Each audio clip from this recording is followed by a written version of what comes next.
आई गई है जानबूझ करके। जी हाँ, जानबूझ करके ये घटना घटाई गई है। चूंकि मुस्लिम समुदाय से हैं, अल्पसंख्यक समुदाय से आते हैं और मौलाना है, इसलिए जानबूझ करके उनको टॉर्चर करने के लिए, ये कह करके भी, जैसा कि हमको जानकारी मिली है कि तुम लोग मुल्ले आतंकवादी होते हो, तुम लोग आतंकवादी हो, इस तरह की भाषा का प्रयोग किया जाना।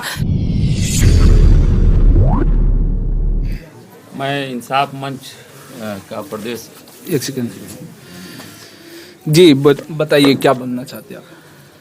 जी, मैं इंसाफ मंच का प्रदेश सचिव हूँ जी।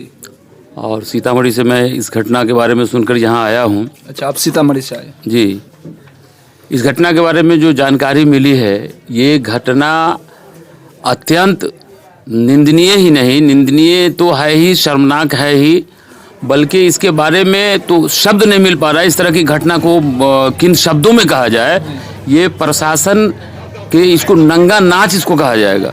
यानी प्रशासन बेलगाम हो चुका है जिस तरह से इनके साथ घटना हुई है, और अब तक जिला प्रशासन इस पर कोई एक्शन नहीं ले रहा है। ये इस बात का परिचायक है कि सिर्फ बेनीपट्टी का प्रशासन ही नहीं, सिर्फ मधुबनी जिला का प्रशासन ही नहीं, पूरे बिहार का प्रशासन बेलगाम हो चुका है। और हमारे मुख्यमंत्री जो सुशासन की बात करते हैं, उनके सुशासन की पूरी पोल खुल जा रही है। क्योंकि आज हमारे जो मुख्यमंत्री हैं, ये आरएसएस की गोद में जाकर बैठ गए हैं, और उनके आरएसएस की गोद में बैठने का ये नतीजा है।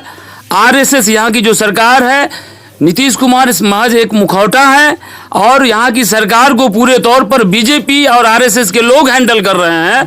और ये घटना महज एक दुर्घटना या संजोग या इत्तेफाक नहीं है, ये जानबूझकर इनकी घटना, इनके साथ इस तरह की घटना घटाई गई है, जानबूझ करके। जी हाँ, जानबूझ करके ये घटना घटाई गई है। चूंकि मुस्लिम समुदाय से हैं, अल्पसंख्यक समुदाय से आते हैं और मौलाना है, इसलिए जानबूझ करके उनको टॉर्चर करने के लिए, ये कह करके भी, जैसा कि हमको जानकारी मिली है कि तुम लोग मुल्ले आतंकवादी होते हो, तुम लोग आतंकवादी हो, इस तरह की भाषा का प्रयोग किया जाना, एक प्रशासनिक पदाधिकारी द्वारा इस तरह की इस भाषा का प्रयोग किया जाना, इसकी जितनी भी निंदा की जाए, जितनी भी निंदा की जाए, फिर भी कम है। और मैं ये समझता हूँ कि ये सिर्फ ये प्रशासन के लिए और मुख्यमंत्री के लिए भी शर्मनाक है, जो अपने आप को सुशासन बाबू कहते हैं, और उनकी सरकार में आरएसएस के लोग खुलेआम जो है अल्पसंख्यक समुदाय के साथ इस तरह की घटना घटा रहे हैं।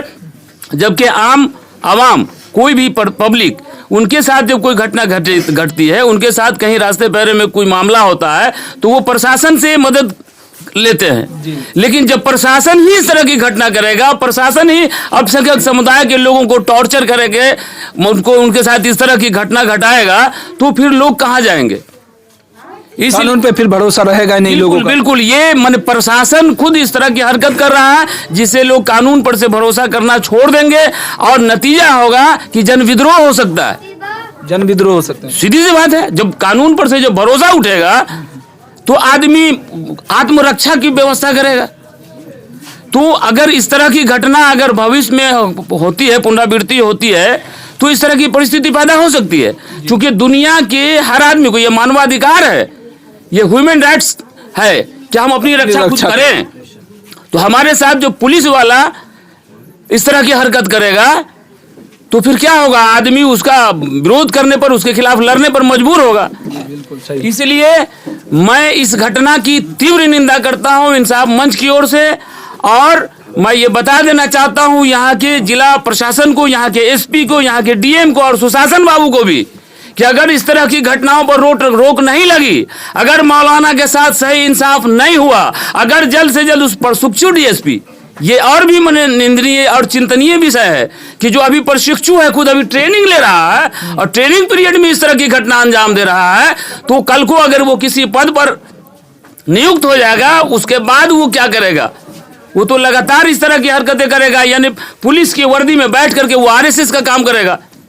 बल्कि इसको अगर पुलिस की वर्दी में आरएसएस कहा जाए तो भी बड़ी बात नहीं है।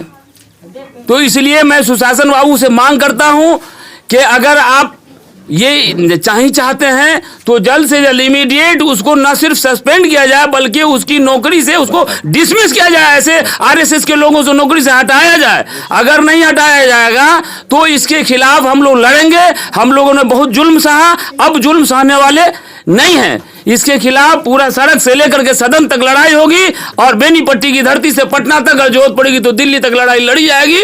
लेकिन ऐसे पुलिस वाले को जो वर्दी पहन करके आरएसएस का काम करेंगे उनको बख्शा नहीं जाएगा।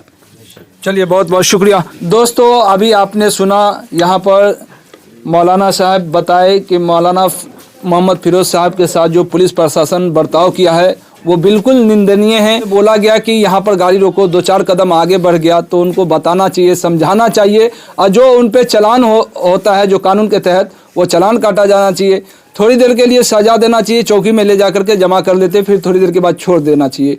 मगर उनके साथ ऐसा व्यवहार नहीं किया, बल्कि मारा है। और उनके साथ जो जुमलेबाजी, जो गाली गुप्ता किया गया है वो बहुत निंदनीय है। मैं बिहार सरकार नीतीश कुमार को बताना चाहता हूं कि यहाँ पर बेनीपट्टी के अंदर जो घटना घटी है वो बहुत अफसोस, निंदनीय है। आप लोग इस वीडियो को लेकर के क्या राय रखते हैं कमेंट करके ज़रूर बताइएगा। फिलहाल के लिए इतना ही। आप देख रहे हैं तेज बिहार न्यूज़। मैं मोहम्मद इखलाक उर्फ राज।